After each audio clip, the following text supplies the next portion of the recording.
Gary, Could I what? did I get the name of that person who spoke? I couldn't even hear him. Tony Schaefer. Okay, thank you. Hi, I'm Kaylee Gerard. I just moved here like 2 weeks ago from Florida. Kind of exploring a little bit. I like collecting rocks and fossils, so figured I'd stop by. So that was Kaylee Gerard. Thank you. All right, welcome. Well, we are. Sorry, I didn't see that. I am Jennifer Burdett, and I'm interested. I've collected fossils my whole life and joined so my son Sam. That's what come. Hi, my name is Samuel Burdett. You guys can call me Sam. I generally came here to meet people who are also interested in paleontology. Well, you come to the right place. Could you repeat your name, please? Sam Burdett. Sam, S-A-M? Burdett, S-A-M. Sam Burdett and his mother Jennifer. Thank you. You're welcome. Now, we are in for a treat today. We have our guest speaker, Andy Heckert from Appalachian State, and he has graciously stepped in at the last minute to help us out when we lost our speaker for March, and he is certainly not a fill-in at all, because we would have asked him to come. So anyway, we're looking forward to his lecture, which is entitled, sorry, I had to get us some tiny Triassic fossils that address big evolutionary topics. Microvertebrates from South Africa, Poland, and the United States. So I'm going to turn it over to Andy, and we are so excited to hear your talk today. Yes. Okay, hi there. Thanks, everyone. Everybody hear me okay? So that's actually my actual title slide. So yeah, no, great to quote unquote see everybody here. Sounds like there's quite the room there in the multi-purpose room, the conference room. And so what I was going to do today was talk to you a little bit about my Fulbright funded adventure. And I guess let's just kind of cut to it. So what I had was what's called a Fulbright Global Scholar Award. And a lot of people think of Fulbright Awards as things to go teach somewhere or bring somebody to teach here. But there's a wide range of different things that Fulbright funds. And for me, the award I had was perfect. It was called a Global Scholar Flex Award, and it allowed me to make multiple shorter stays. And you have to go to different regions for this. And as a Triassic worker, as somebody who works on rocks from Pangaea, from when the supercontinent Pangaea existed, this was perfect for me because, of course, the fossils I'm interested in can occur on multiple modern day continents and they were all originally deposited on single continents. And so I do try and encourage every time I give this talk that, Fulbright has student opportunities. There are opportunities to bring people to the United States. They have programs that do that and so on. So I partly, because of the generosity of their funding and so on, I encourage people to take advantage of this opportunity, which is maybe not something that typically people often see. So, all right. So for people who don't know me, sometimes I consider myself something of an anachronism. That's a tintype photograph of me in my modern field gear, but I would have dearly loved to have been able to participate in the great bone rushes, the bone wars of the late 19th century or whatever. I really enjoy being out in the field and so on. Of course, I also enjoy modern life like antibiotics and vaccinations and things too. So maybe I'm happier in the 20th and 21st century. But anyway, I'm principally a Triassic expert, and I especially work in the late Triassic. So for my career here at Appalachian, which started about 2005, I've done a fair amount of work in North Carolina and with the North Carolina Museum when they were collecting out in Arizona as well. So I've gone a lot of different places. Part of the thing I like to talk to people about with this is that this opportunity to study abroad for about 6 months over 2021 and 2022 really came about because of a variety of different things, not the least of which was, as a PhD student, I went to Halle, Germany. I went to a Triassic meeting there where I met one of the other PhD students. So, we were like the young guys, and hung out in Halle, Germany, and got to know this South African guy just kind of because I went on a conference. And because I've done a bunch of field work, and because I had collections manager experience, then that gave me a chance to do a variety of different things here with this Fulbright. Now, I got the Fulbright. I applied for it in a pre-pandemic world and did not get it. And then I applied for it again in a post-pandemic world, and they actually sent me the acceptance notice on April 1st of 2021.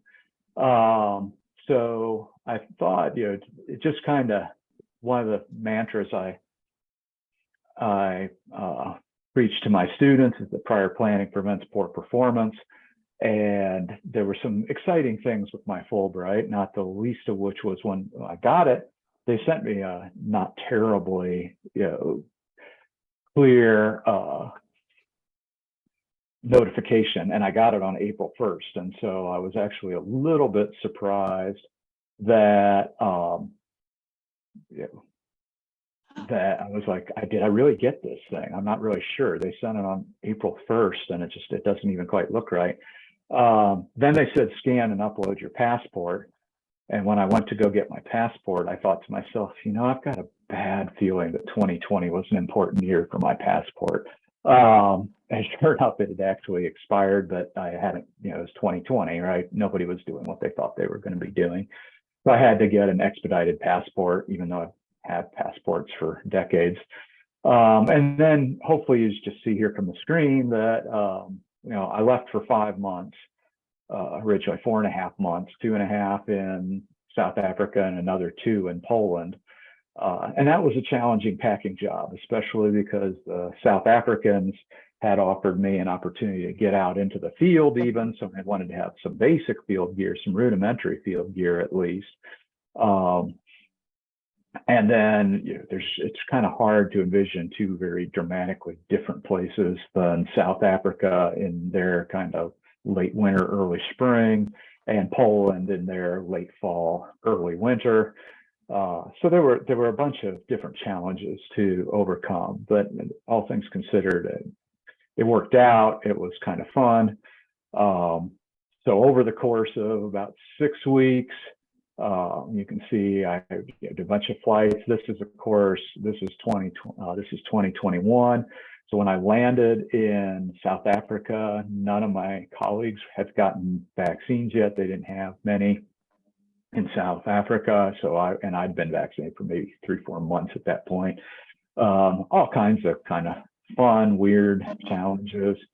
Over the course of 4.5 months, experienced all kinds of weathers and everything else. Had COVID tests on the fly, masks, mandates, and all kinds of crazy things. And I'm kind of a strange American. I'm actually pretty comfortable existing in places without driving a car, especially since in South Africa they drive on the wrong side of the road. But I was able to manage mass transit and Uber and other things fairly well. Then my grant finished last year. I got to go back to South Africa for 6 weeks.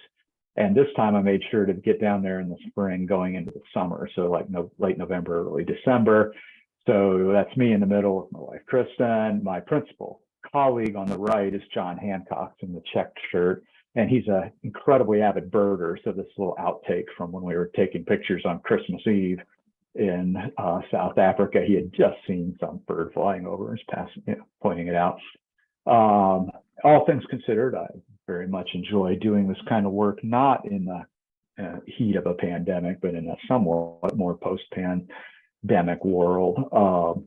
So some fun things. I mean, literally, we were in the field on the summer solstice in the southern hemisphere, and we were at like 26 degrees south. So that's about as overhead as the sun can ever be. The other couple in this is my Airbnb host.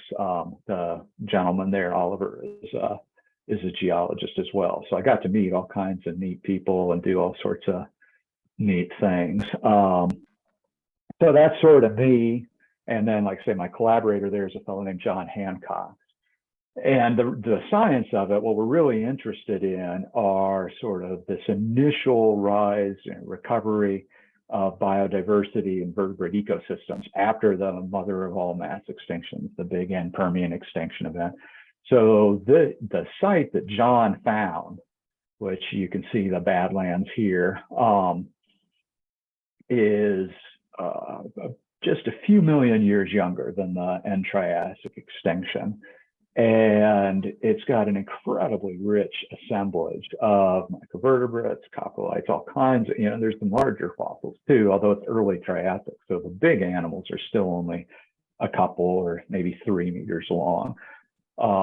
So it's an important opportunity to kind of get a handle on some Triassic things. One thing then I do, this is actually one of the Polish fossils, and we're getting back to Poland here, but the Polish fossils were remarkable in that they were so incredibly well preserved. They're the same age for all intents and purposes as the South African fossils. But this is, the preservation is so good that if you didn't know that procolophonids were extinct, then you could be forgiven for thinking that this was a cave fossil or even an extant animal's jaw. The preservation is really spectacular. You guys are a fossil club, so you don't really need to need much of this next little step that I often walk people through. But if you trace the development of science and Western thought, right, you begin with the more numerical, quantitative things, and then you end up with the kind of messier fields of study. But paleontology, of course, is interdisciplinary and sits at the nexus of particularly geology and biology. But of course, we use tools from all of those fields. And then, of course, there's other lenses, the history, the culture, and so on. But fundamentally, right, the fossil record is where we can prove the evolutionary lineages of things, right? This is where we can see change of phenotypes through time, because we know that these different animals, in this case, a bunch of Eocene rhinoceri, effectively, right, as they change, as their morphology changes through time, as their phenotypes change through time, we know that that means their genotype is changing. So we are the storehouse of the fossil record, is the storehouse and the archive of evolution. Biology professors are surprised at how much evolution we talk about in paleontology and so on. And I'm like, well, we're the only ones who have time. You guys don't have any time. So, and so speaking of time, then, the Triassic is the interval of time I'm most interested in. And it's basically from about 251 to 200 million years ago or so now. And of course, in a 4.5 billion year old Earth, that means it's really only about 1% of Earth history is what the Triassic constitutes. And this record is known in North Carolina, has late Triassic rocks. And it's exciting because of these records of early dinosaurs and pterosaurs, turtles, lizards, all kinds of things that did not exist before the Permo-Triassic extinction, but instead evolve out at some point shortly after that.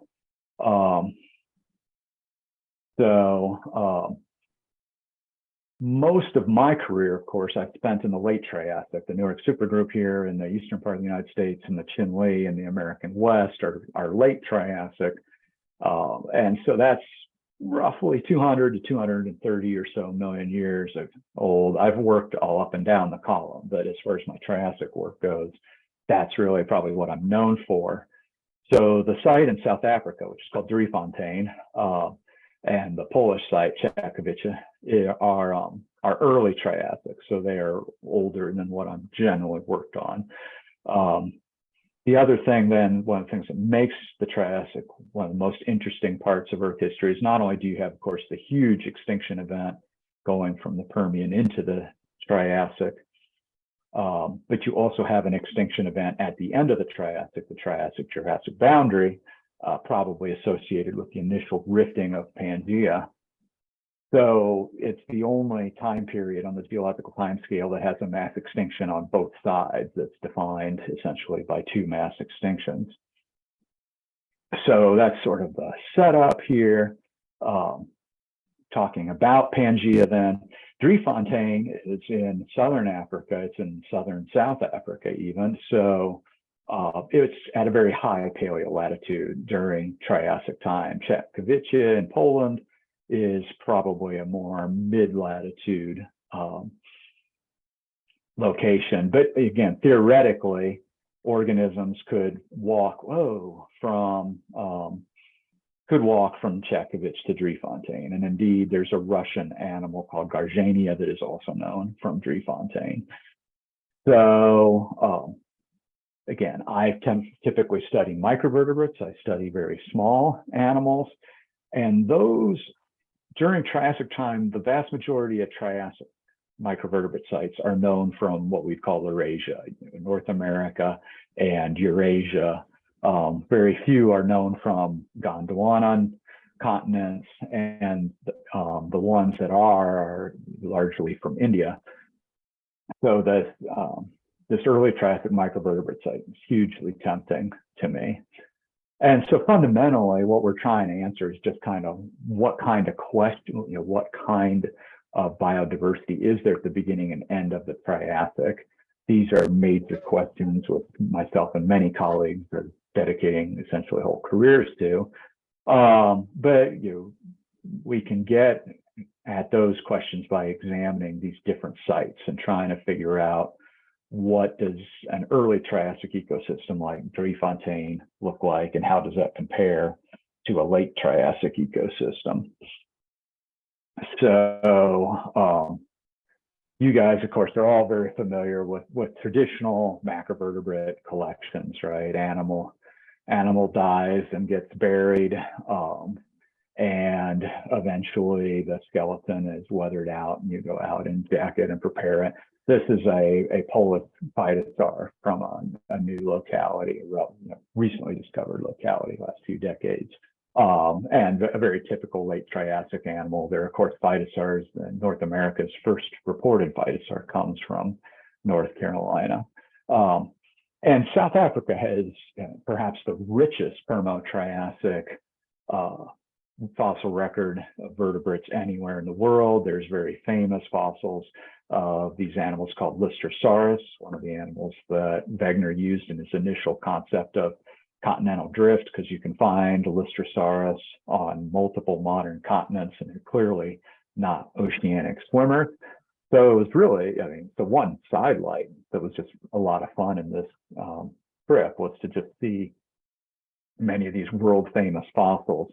And you see here's a complete articulated, or reasonably complete articulated skeleton of Lystrosaurus. There's also these animals called Procolophonids, including the original Procolophon, the first named such thing. Relatively tiny little animals. And these are very famous South African fossils, and they are believed to have been found, most of them are actually found in burrows. And that's part of the reason why they're so phenomenally complete, is that they were probably buried, they were living in burrows or hiding in burrows, and then, some event results in collapse and burial of those burrows, and then the fossils are basically, geologically instantaneously preserved. Of course, I work on microvertebrates. The left is a variety of the fish scales from that site. On the right are some late Triassic fish scales from an exciting new opportunity I have in eastern New Mexico that perhaps to become the next talk I give you guys. And again, you guys are are no strangers to this. The way to acquire microvertebrates, generally speaking, is that you find a site that you, for some reason, believe has a lot of small bones and teeth. You collect bags and bags of sediment, you wash it and sieve it, you con undergraduates or others, volunteers, into picking that through that sediment to find the individual fossils, and then we analyze, image, display, and eventually hopefully publish them. The lungfish teeth there on the cover of the Journal of Paleontology are from Moncure, one of the North Carolina Triassic microvertebrate sites. And so this is an array of pictures of some of my students over the years. Driefontein is a little different. So you can see here that in South Africa, we're in something that's now known as the Free State, very close to Lesotho, and it's a relatively small area of outcrop, the Driefontein site itself, that, if you're a Triassic worker, it's just like, oh yeah, that looks Triassic, red rocks, badlands. Somebody even imported prickly pear to South Africa, which was a terrible idea. There are larger fossils there. If you just walk around, you can pick up fossils or collect fossils of a variety of different reptiles, some amphibians, and a few plants and things, mainly some of the large primitive amphibians that are known from the area. But what Hancock's found, which is really exciting, is he found a lag deposit.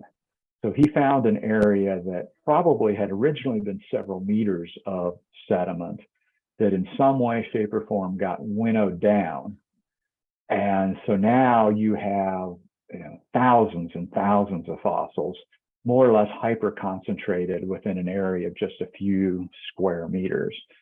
And so it's basically nature has done the screen washing for you. So here he is doing his favorite thing, which is just to lay on the ground and pick up fossils. And every time he goes out in the field, he collects a few of these, more or less gallon-sized Ziplocs, and then he'll wash and sieve those at home and pick up thousands of fossils from them. So the reason I have this opportunity more than anything else is that he is no longer in academia. He works for consulting. He basically does consulting geology. So he doesn't have the time to devote his entire research career to the site. So what you see here is in the collections, you see my credit card size scale, and every Ziploc bag has a microvertebrate fossil in it. And one of his favorite things to do if he's not in the field on the weekends is to photograph the various microvertebrate fossils with a little Dynolite microscope, a little tabletop USB fed microscope. And that microscope auto increments every photo. So, an interesting fish scale, he might take 2 photographs of. An interesting jaw fragment, he might take 5 or 6. Coprolites, whatever. And so on the right-hand side, you see his catalog when I got to South Africa last year. So that Dynolite had taken about 18,000 photographs, I think 16,000, but when you get to 001 through 999, he's now into the U's. So we're talking about tens of thousands of photographs of tiny little jaws like A001 here, A999 is another little bit of jaw. So thousands and thousands and thousands of these little vertebrate fossils. Now, when you look at all those little vertebrate fossils, you get a much more complete picture of the vertebrate ecosystem. There's actually quite a few different reptiles. There's actually freshwater sharks. There's many more different fish than what you might have seen otherwise.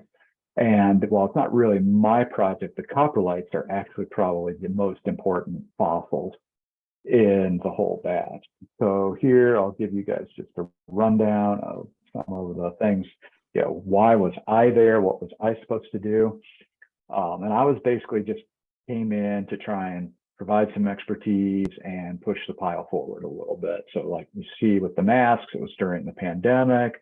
You had to wear a mask inside most of the time, and so on. So, and then here's me with a tabletop SEM. So this is a scanning electron microscope. That box that looks like a computer tower is the actual scanning electron microscope. I've never used such a small device. It's quite good. It's handy. It's not as good as a big SEM, but it did some pretty good work here. So what I'm working on are a variety of things. We're trying to describe these tiny freshwater sharks. We're also working to describe some of the fish, but that's a little more challenging because the primary thing we have are thousands of fish scales. There are a variety of reptiles, and there are also some early ancestors of, early archosaurs, so early ancestors of crocodiles and dinosaurs that we really want to explore. So to give you some eye candy for that, these are the sharks. This is an early image. So the scale bars, which by and large are not even the entirety of the black line there, the scale bars on these guys are 0.5 millimeter. So this is about a 1 millimeter long tooth, give or take. This is a big one. This one's about 1.5 millimeters. So you can see that there's a variety of these shark tooth crowns. It's fairly simple crushing type dentition that belongs to an animal called Lysotus. A few of them, like this guy on the right, do preserve roots with them as well. So we're working to describe this. This will be a new species of the shark Lysotus. There are fin spines and denticles. There's also some weird shark teeth. I mean, we need to name this other one. I'm just not quite sure yet if we have enough evidence. The real shark expert doesn't want to name it yet. I think we should, just on principle. And then, this is the giant shark tooth. This thing's like almost 3 millimeters long, so about 1/8 of an inch long. And it belongs to something called Polyacrotus, which is also a clamp crushing shark. And then some of these other pieces over here are elements from their fin spines or denticles that are embedded in their skin. And again, a lot of these are just tiny specimens. There is quite a diversity of fish scales. The challenge for us is that most fish workers only work on complete articulated fish, and there's a lot of legwork to be done to try to understand what these different types of fish scales represent. I mean, we can get them to maybe like a family level, but trying to understand how much diversity of bony fish there are in this ecosystem remains challenging. There's a woman who finished the master's and is now doing a PhD on the coprolites from the site. There are literally thousands of them, thousands and thousands of coprolites. And these are a few of the more boring examples, although you can see the one on the right, there's a visible fish scale in them.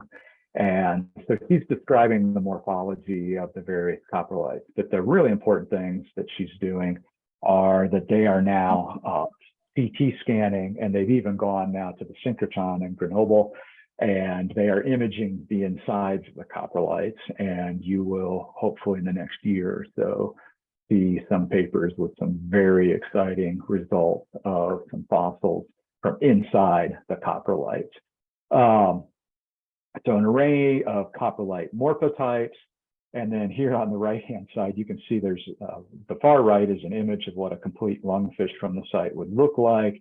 And the left-hand image here is a lungfish tooth that is completely embedded in a coprolite. So this lungfish was obviously eaten by somebody else, and you might think that's pretty rare. And literally, there's at least 3 lungfish coprolite. These other 2 lungfish teeth were also basically embedded in coprolites.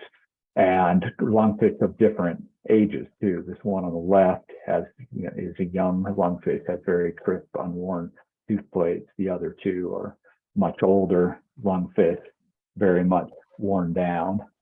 You also, ironically, the best fish specimens come out of coprolites. Here you can see there's actually articulated fish scales still in this coprolite. And zoom in a little bit, and you can, so this actually gives some of the better specimens of fish, and those scans are now, those micro CT scans are now showing like complete fixed jaws and things like that, still embedded in the coprolites.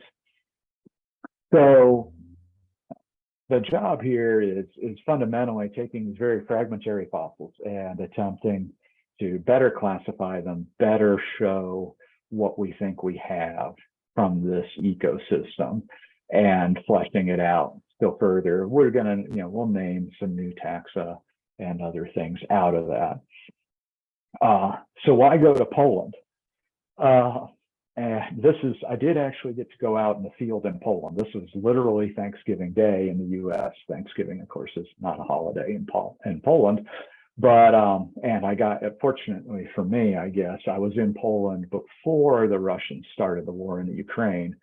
So that was fortunate on my part. But so I got to go out to, and this should look a lot like North Carolina, really. And that's what the Polish Triassic is basically red beds in brick pits.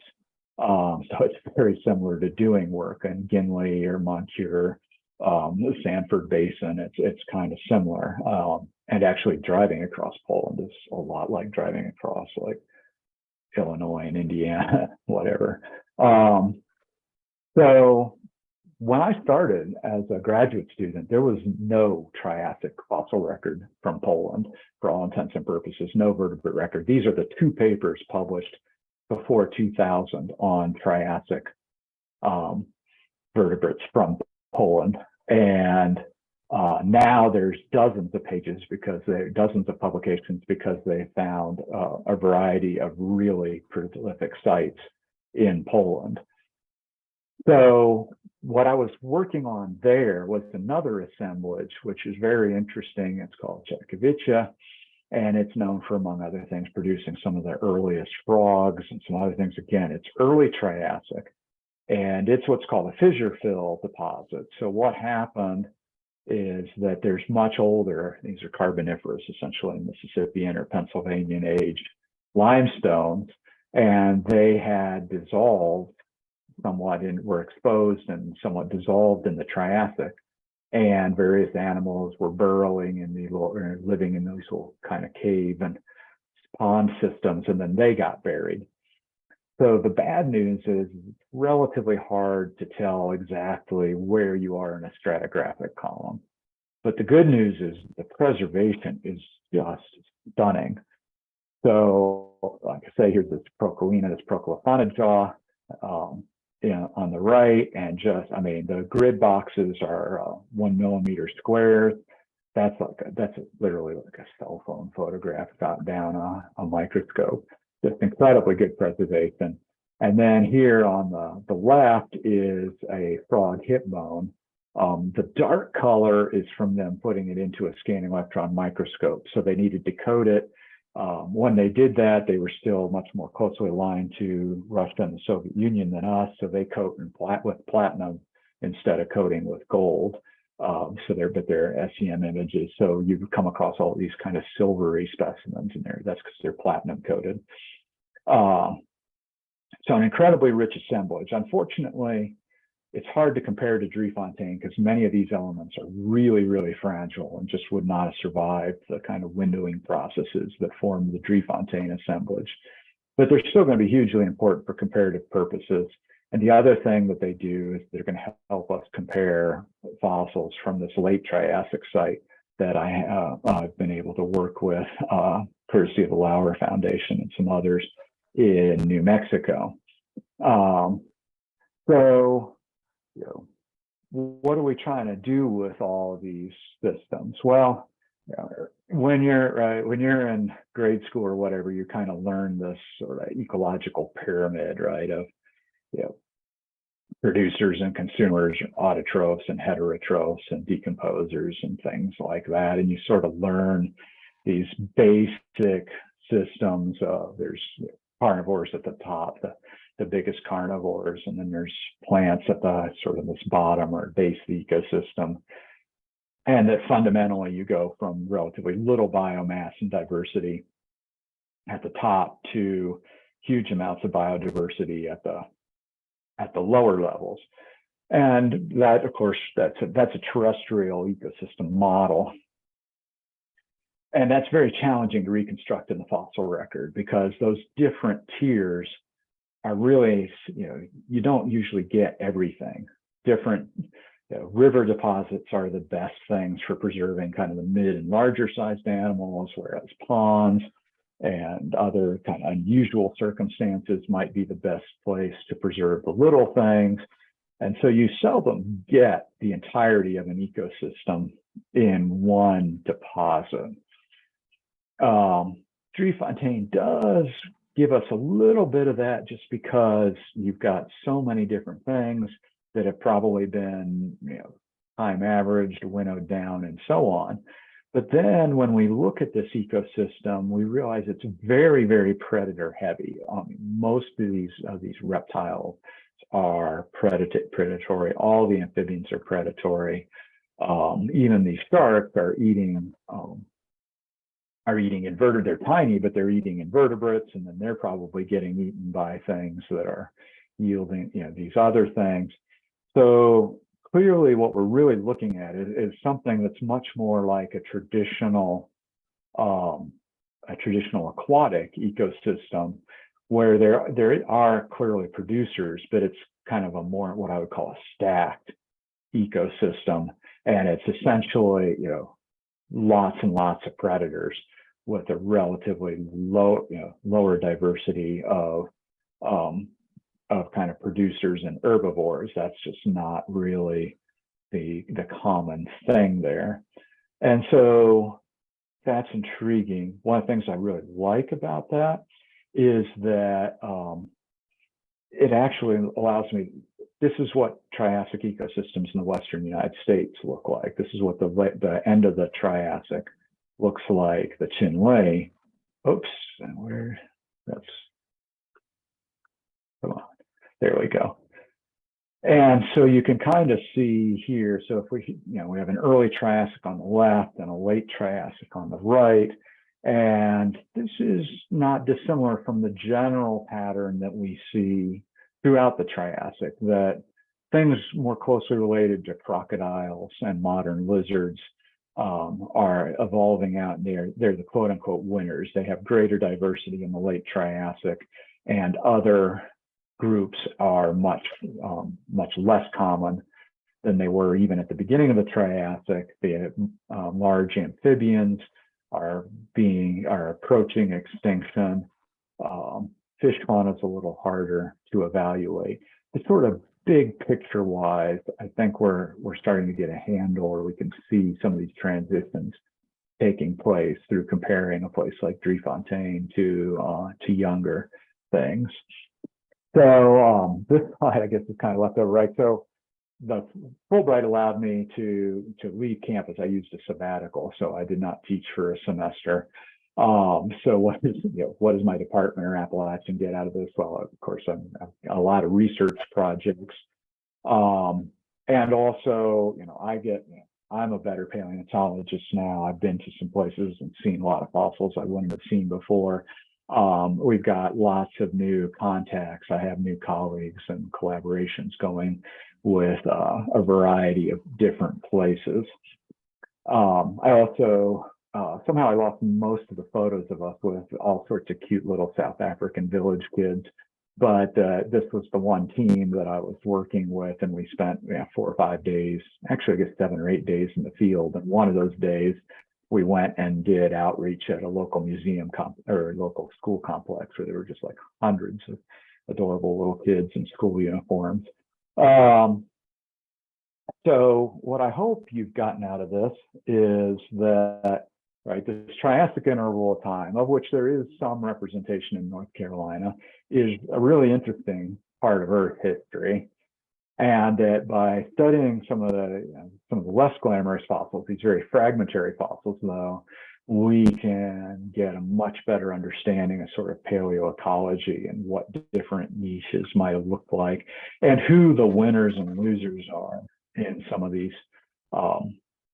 ecosystems. And also understand a little bit that, we really don't know much at all about microvertebrates in Gondwana. We've just, I'm not the first person to go looking. For a variety of reasons, their microvertebrate assemblages are just not as common down there as you might think they are.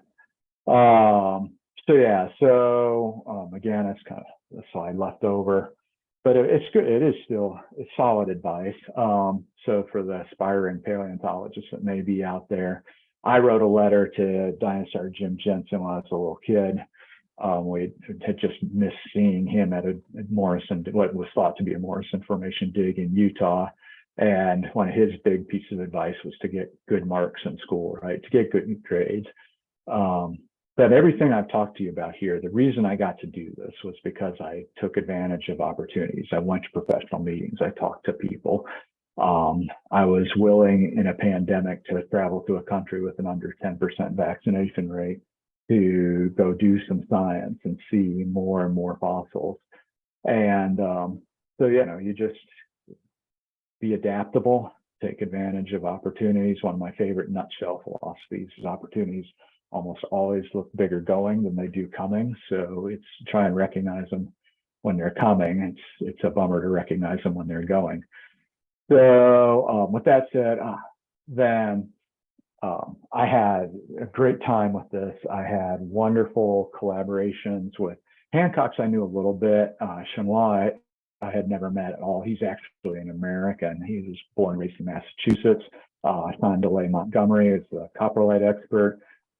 Very gracious host, both at the University of Witwatersrand and at the Institute of Paleobiology in Warsaw. I had some colleagues that wrote letters and otherwise really supported my efforts here. John has a huge number, right? I mean, this is an ongoing project. He first found that site, I think, almost 30 years ago. So we've been doing, a lot of work with a lot of different people, obviously Fulbright. And with that, I guess I would be happy to answer questions. I think I had one other kind of conclusion sort of slide. So actually, why don't we close with Archie here, right? So I can close with Archie, and I'd be happy to answer questions, including I can pop the chat open if people want to drop questions in there. So, but thank you very much.